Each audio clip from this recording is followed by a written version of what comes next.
கரடியும் 2 நண்பர்களும். அருணும் சிவாவும் சிறு வயதிலிருந்தே நல்ல நண்பர்கள்.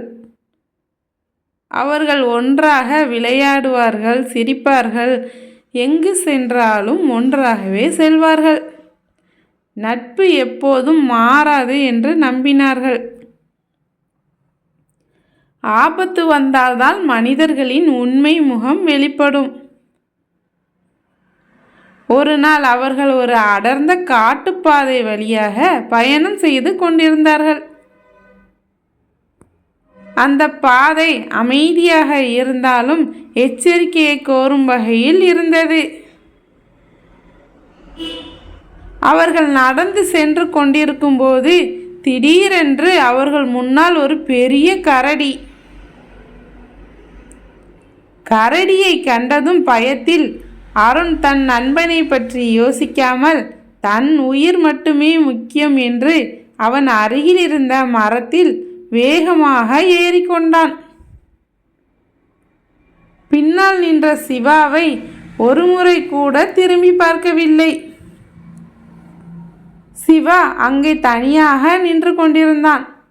அவனுக்கு ஓடவும் வழியில்லை, மரம் ஏறவும் தெரியாது. உயிர் பயம் இருந்தாலும் அவன் புத்தியை இழக்கவில்லை. முன்பு கேட்டிருந்த ஒரு உண்மை அவனுக்கு நினைவுக்கு வந்தது.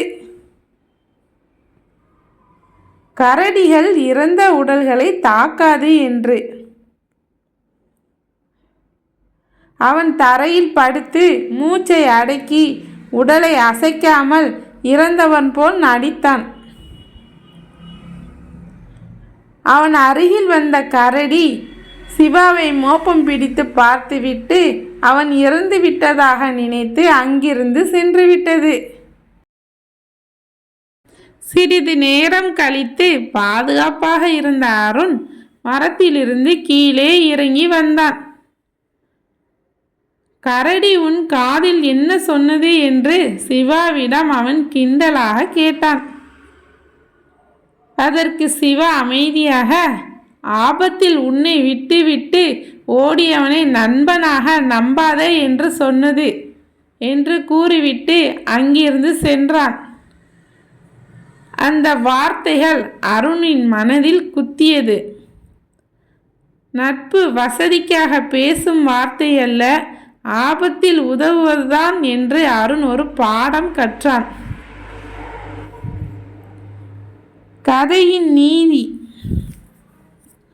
ஆபத்தான நேரத்தில் உதவுபவனே உண்மையான நண்பன்.